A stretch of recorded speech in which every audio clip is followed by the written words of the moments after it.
Sadhguru, I'm kind of confused.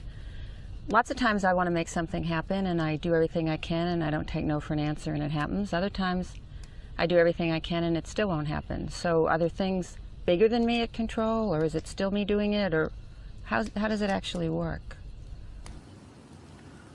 Whenever things don't happen the way you want them to happen, there is a temptation to think and name it as destiny. Because this is a way of dealing with failure. This is not destiny, this is just cheap psychiatry. You're trying to solace yourself to your present condition. If you want to make any situation the way you want it, outside situation, there are a million different ingredients here. Not all of them are you even aware of. Today, science can prove this to you, beyond any doubt. The way you're perceiving life right now through your sense organs, it is only enough for your survival. It is not enough to master your destiny. Today, modern physics and the neurosciences clearly telling you that whatever you're perceiving through five senses are not the way it really is. Here, sun is just setting. For your eyes, it is just going to be dark in a few minutes.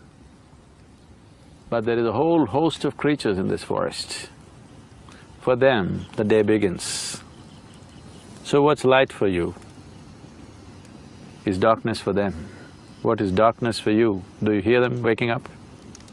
They're saying good morning. Getting started. So what is darkness for you is light for them. So, sense organs are sufficient instruments for survival only. With that, you don't master your destiny.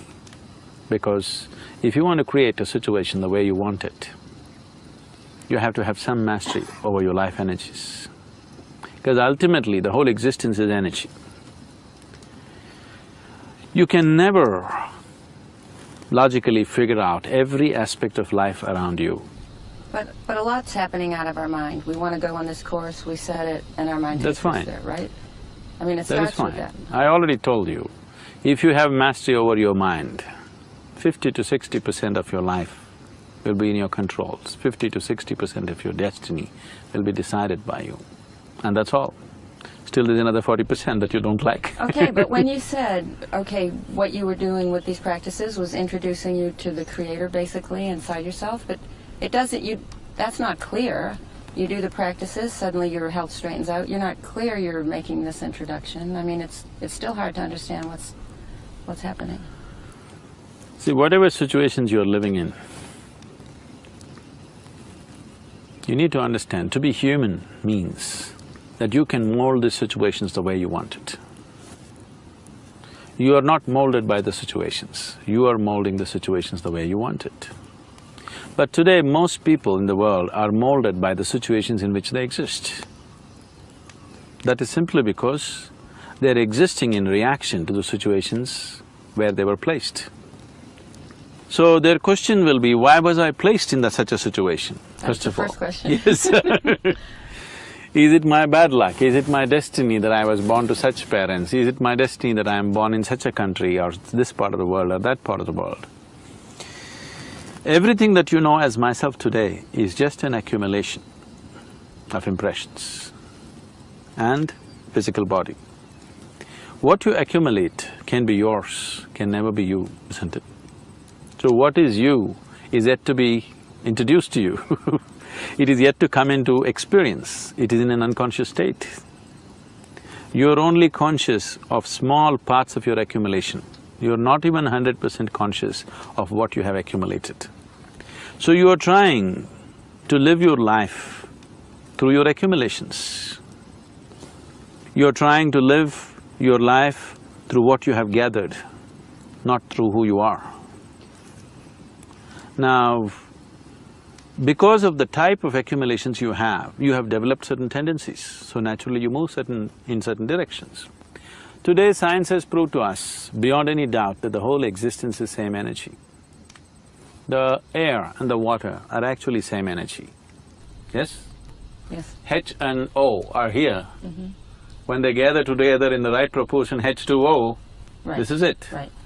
Very different, isn't it? Yes. Look at the water body, look at the air, very different. Here you can breathe, there you cannot breathe, you'll drown. So now water has certain tendencies. Right now, people believe and eulogize this usually, that the river's destiny is ocean. River's destiny is not ocean. River has no destiny. Because water, because it's H2O, because of a certain gathering, it has acquired a certain tendency. So it is always trying to find its own level. Because of that, it's moving in a certain direction. Here we are, this river or this bunch of streams have been dammed. Do you think the water which is dammed here and is right here right now is screaming, I want to go to the ocean? Probably not. It is not screaming that it wants to go to the ocean. It has no idea what is the ocean. It is not longing to go to the ocean. But if you open up the dam, naturally it may go. That is because of the tendencies of the water. Similarly, you have acquired certain tendencies depending upon what you have gathered within yourself. What type of impressions you have gathered, accordingly you have gathered tendencies. It is not that this cannot be changed. This water is trying to go to the river, always flowing downward, isn't it? If evaporation happens, suddenly the water moves upward. Isn't it defying the law? So we can change… Similarly, whatever your current tendencies are, if you do certain things with yourself, you can completely change that. In 24 hours' time, you can completely rewire yourself, irrespective of your past experience of life. Completely. Your genetics, Completely. your DNA, yes. In Irrespective 24 of who hours' your parents were, where you're born, where you grew up, irrespective of all that, you can completely rewire yourself in 24 hours' time. I can show you any number of people who have become like that, totally transformed. That's what we mean by transformation. We're not talking about change, we're talking about transformation. So, what's wrong with the way I am? Nothing wrong. If you ask me, what's wrong in being limited? Nothing wrong. It's just limited, that's all. I'm not asking that. 100 years ago, whatever they believed as their destiny, many of those things, we have taken them into our hands, isn't it today? Varieties of diseases, infections, deaths. All these things we believed were destiny.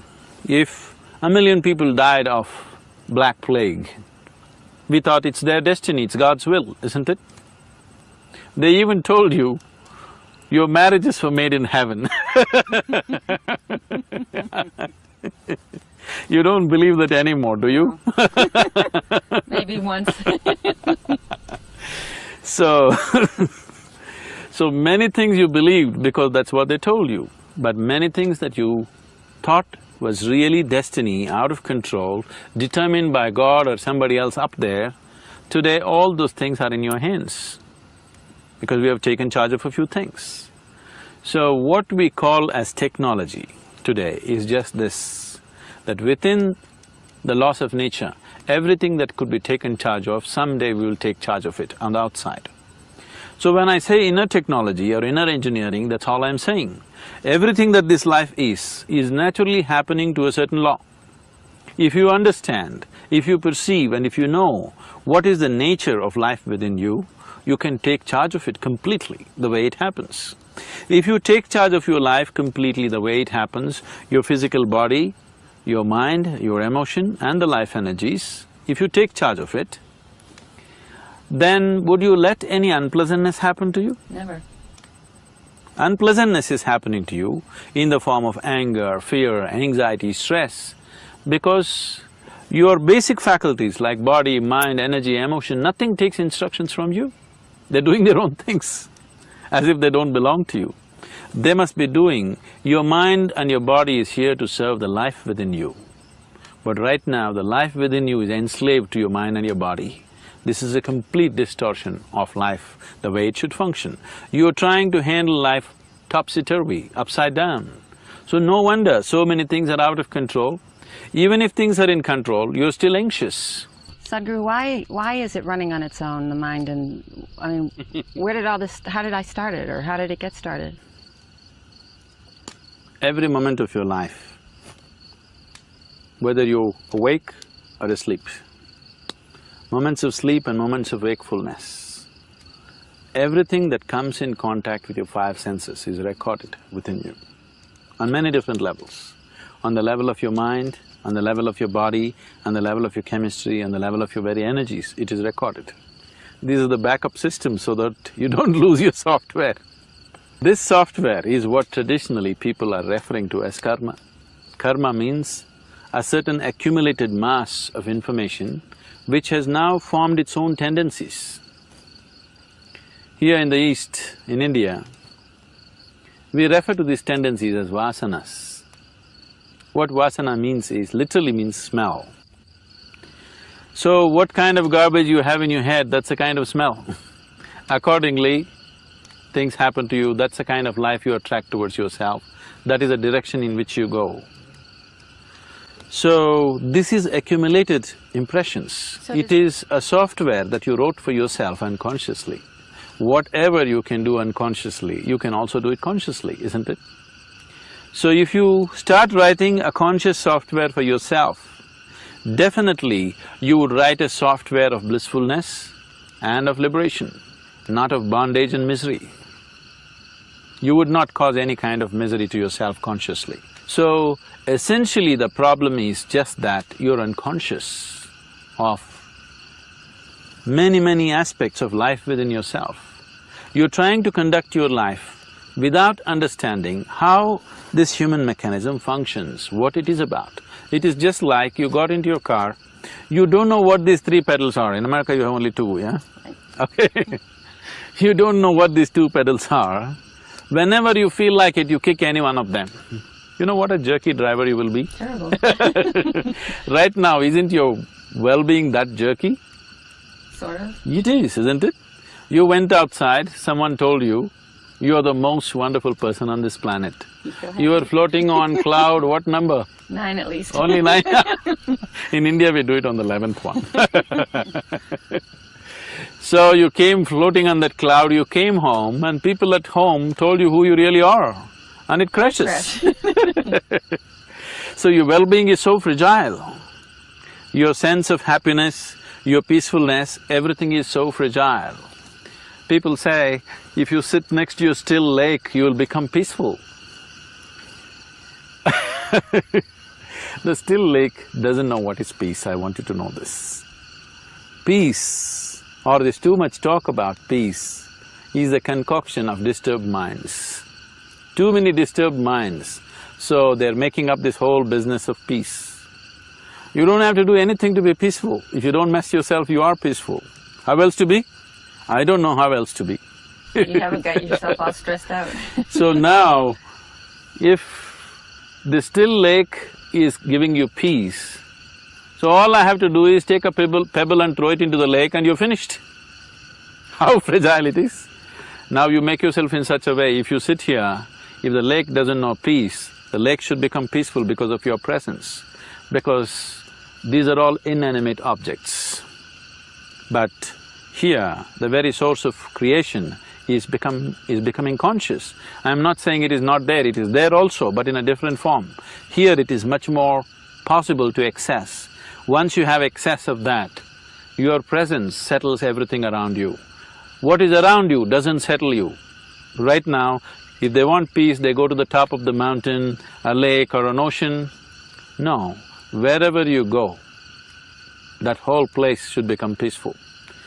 We have sayings like this in India, if one being gets enlightened, the whole world will experience peace. When there are poetic ways of expression. When certain yogis got enlightened and they walked through the forest, the trees bloomed out of season. So does it, one enlightened being affects the whole creation in a positive way? Definitely he does. Definitely he does. If you have a small percentage of them, the world would change dramatically. That's what we're trying to create. That's what we're working for, to create at least a small percentage of them. If you create a small percentage of beings who are totally in charge of the life process within themselves, their very reverberation that they create, they can bring peace to the world. At the same time, I am not talking about peace in terms of war and peace. Even if there is no war, there is no peace in human mind. It can create all kinds of chaos. Yes, there is a war being waged upon yourself, within yourself, isn't it? Regularly. If that is taken off, there is peace. If there is no violence in you, the possibility of violence on the planet is remote, isn't it? Definitely. We are always trying to fix the world. Our ideas of revolution is always about fixing the world. We have fixed the world substantially. If you fix it anymore, there'll be no world left. That far we have gone. However much you fix the world, still human beings are not happy because we have not done anything about fixing the interiority. There is no universal salvation without individual salvation. There is no universal transformation without individual transformation. If you, me and one more person are transformed, a small piece of the world is transformed. This is the only way it can happen. It cannot happen from somewhere else. It can only happen from within. So when we talk about spiritual processes, we are not talking about going to temple, mosque or church. We are not talking about looking up or looking down or looking around. We are talking about looking inward, which is a completely different dimension. All your life you looked outward. Look at the irony of it right now. Let me tell you something. This moment you're sitting here, do you see me? Where am I? Right here. Where? Right here. Here. Not true. This light is falling upon me, reflecting, going through your lenses, inverted image in the retina, you know the whole story. So where am I right now? Right here. Yes. So you see me inside of yourself. Where do you hear me? Inside of yourself. Where are the mountains? Where are the mountains? Inside of yourself. Where is the lake? So that's like inside of yourself. This is like some So, hologram? have you seen anything outside of yourself? I guess not. You have not. Your whole perception has always been within yourself. But now the problem is, your sense organs are outward bound. So your sense organs never give you access to the internal, but your whole experience of life is internal. This is the struggle. This is the reason why people are not in charge of their lives. This is the reason why people think their lives are being run from somewhere else.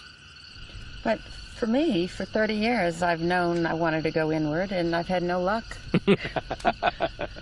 Nobody ever does it by luck. Well, even with effort, it didn't work. Let me tell you a joke. You know, our center in Michigan, if you go there in winter, one of the sport for people is ice fishing because the Great Lakes freeze and people go cut a hole in the ice and do fishing. So on a certain day, an old-timer went ice fishing in the peak winter time, just around Detroit. So he cut a small hole, sat down, put his line and sat down there with a crate of beer next to him because fishing is a patience game. So he waited the whole day. The beer cans got emptier and emptier, he got little dizzy, but no fish. Went morning 10 o'clock, already 4 in the evening, still not a single fish. But it doesn't matter, fishing is not about fishing. Fishing is about killing time and drinking beer. But then at 4 in the evening, a boy from downtown area with a huge boombox on his shoulder, blaring rap music, came jiving like that and came sat down close to the old man, somewhere little away, at a little distance from the old man, cut a hole, sat down for fishing. He put his line. The old man looked at him. No fool like a young fool. Both of us agree.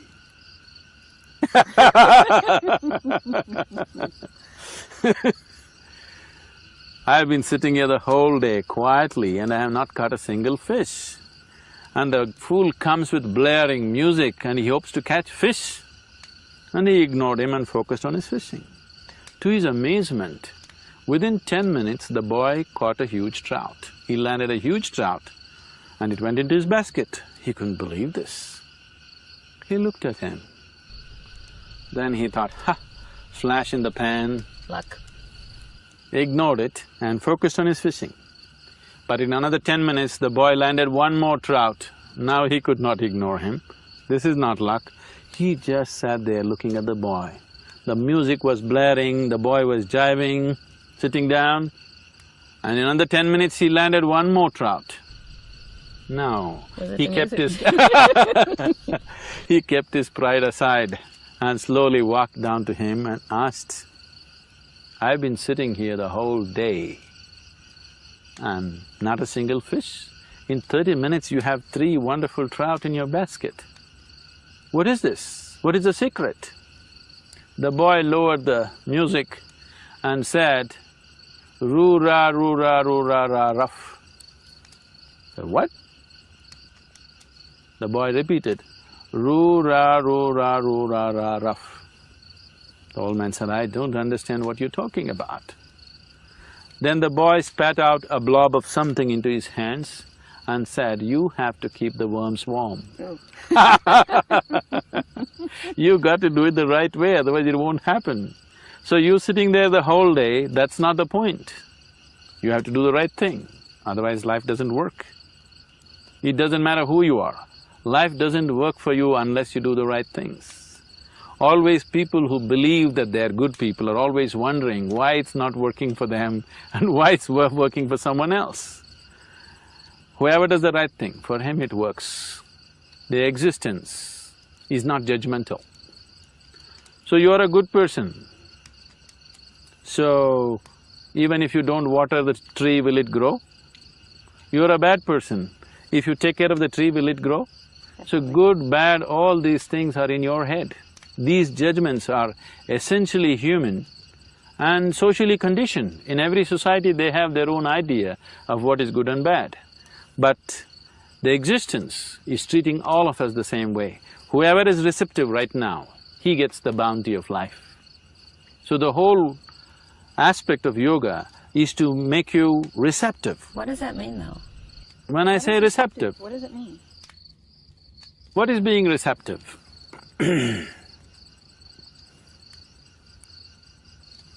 I don't know how many years ago you heard of Isaac Newton. He saw an apple falling down. And that's a great observation. I'm sure every village boy knew that apples fall only down. Anyway, he noticed it and the law of gravity was propounded. The apple fell down, that's true. He noticed that, wonderful. But he did not notice the whole big tree has grown up against the gravity. You never noticed that? True. Isn't it? True. The rain is falling down, Right. that's fine. Right. But how did the cloud get up there first? So, there is gravity and there is grace. You are only available to gravity as long as your experience of life is limited to the physicality of who you are. If your experience of life transcends the limitations of the physical, then you become available to grace. Suddenly you function like magic. Other people think you're magic, but you know, you're beginning to access and become available and become receptive to a different dimension of life. And for everybody it is wide open right now. Nobody is better equipped than another person. When it comes to outside realities, all of us are differently capable. What you can do, somebody else cannot do, what someone else can do, you cannot do, this is how it is. But when it comes to inner possibilities, all of us, every one of us, every human being is equally capable. You are not any less capable than a Buddha or a Jesus or anybody for that matter. Now you are looking at me in a certain awe because of the way I live. You are not less capable than me when it comes to inner realities. When it comes to the outside, we are differently capable. For sure you can't drive like me.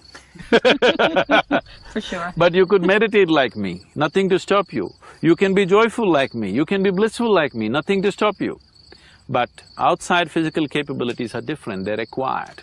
But inner capabilities, all of us have to the same extent. Unfortunately, never explored, never accessed.